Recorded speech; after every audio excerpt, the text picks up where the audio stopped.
Did you know that with 200,000 followers on Instagram, you can charge an average of $1,000 for a sponsored post? That means posting an image where you are wearing a particular item of clothing or consuming a supplement. It's an extremely easy way to make a lot of money that takes just 5 minutes.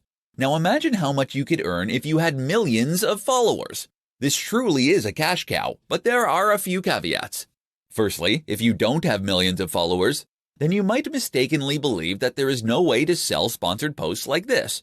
As you have already probably guessed, that is incorrect. You can actually make a lot of money as what is known as a micro-influencer, as long as you have the engagement.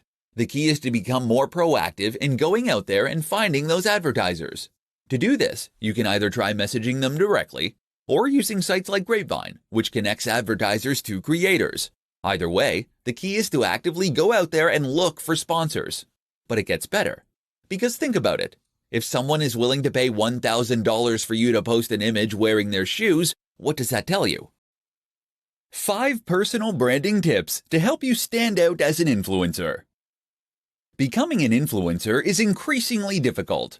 With so many people trying to stand out on Instagram, you need to work harder than ever before in order to be noticeable and memorable. Keep listening, and we'll explore 5 personal branding tips that can help you do just that.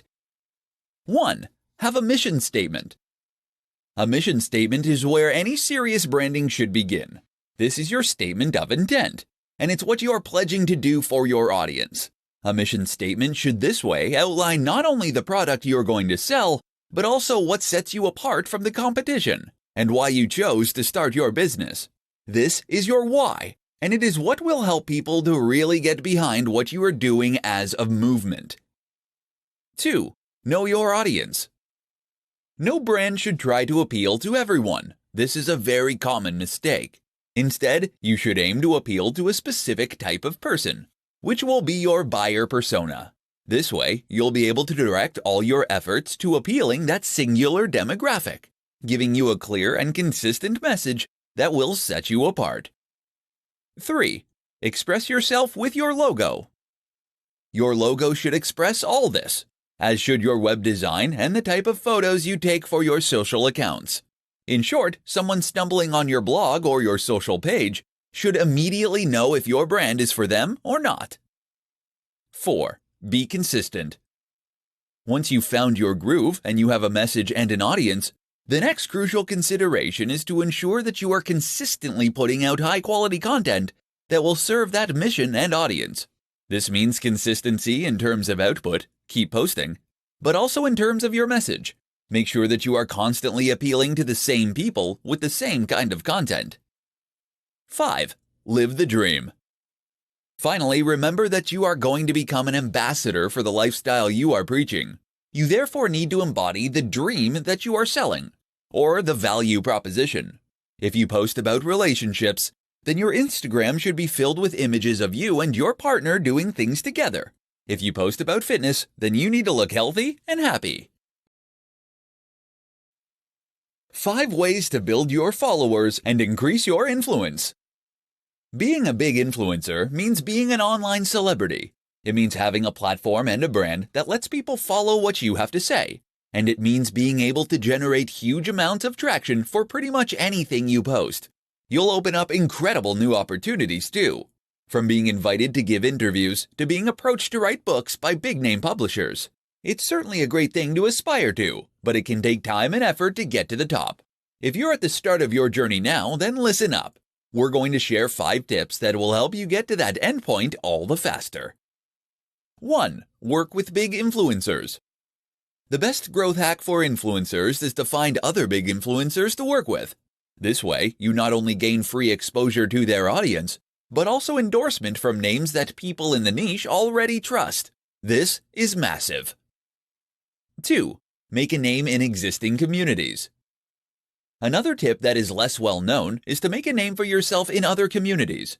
No matter what niche you choose, there is most likely a forum somewhere filled with people who are fascinated by that topic. If you can find that forum, post extremely regularly, and demonstrate your generosity and broad knowledge, then people will trust you and want you to succeed. 3. Write a book. I mentioned that becoming an influencer could lead to publishing deals. But this also works the other way around. If you have something to say, get an agent and seek out a publisher. A book will give you huge exposure and massive credibility. Just look at Tim Ferriss. 4. Get qualified.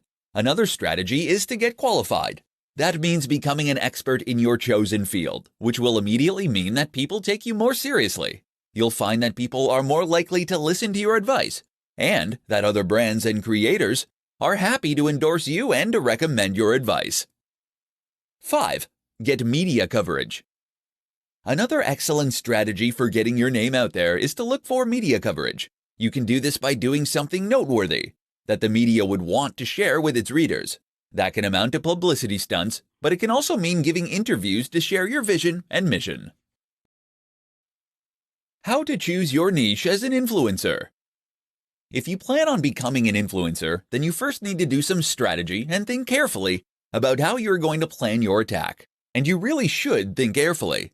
That's because the decisions that you make now, before you first get started as an influencer, will do more to shape your future success or failure than anything you do subsequently.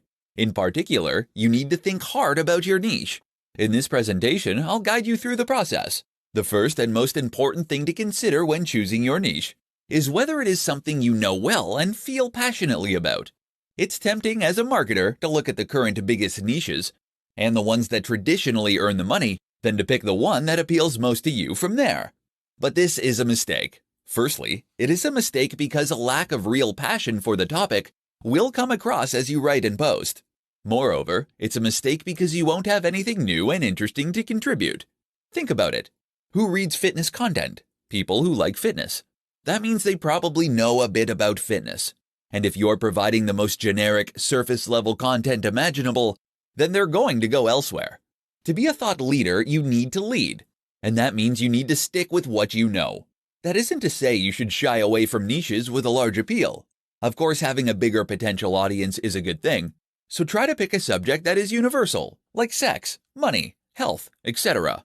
The problem is that doing this can also leave you as a small fish in a massive pond. How will you compete with the huge health brands like Men's Health, or the established money influencers like Pat Flynn from smartpassiveincome.com? The answer is try to be more specific and to hone in on the exact niche that really interests you and that speaks to your audience. This might mean something like health for seniors, for example, or making money online for students. Another option is to combine two popular niches in a unique and interesting way.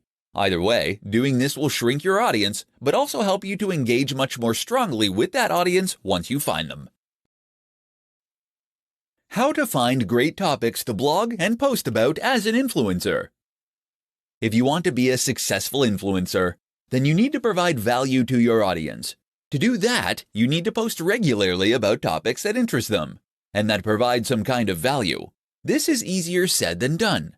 How do you come up with great new ideas for blog posts or pictures with tips underneath or YouTube videos? How do you do this every day of the week for years and years to come without becoming derivative, dull, or repetitive? Here are some tips that can help. Write ideas down.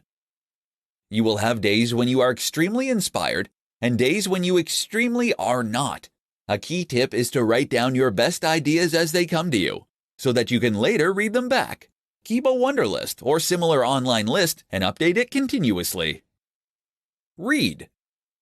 One of the most important ways to come up with new ideas is to read around the topic that you are operating in. That means reading books and established texts, but also reading the news and ideas from competitors' sites. Let all that information jumble around inside your brain and then regurgitate it as something new. See what's trending. Often the most successful content is content that is trending, or that in some way speaks to the zeitgeist in your niche.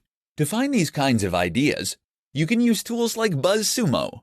This will show you the most popular posts in any given niche, which will in turn give you ideas for things to write about. You can even bounce off popular news posts with your own take or response. Another way to do this is look at Google Trends. Here you can see how search data changes over time in order to see what's increasingly on people's minds and what is not. Choose your niche well. The other crucial thing to do is to ensure that you choose your niche well to begin with. That means that you should know and love the topic you're working in, which will make it much easier to keep coming up with new ideas. Repost. When you're really stuck, don't be afraid to occasionally repost or recycle old content. You can do this by posting an old image on Instagram, Throwback Thursday, or by sharing older posts from your blog to social media again.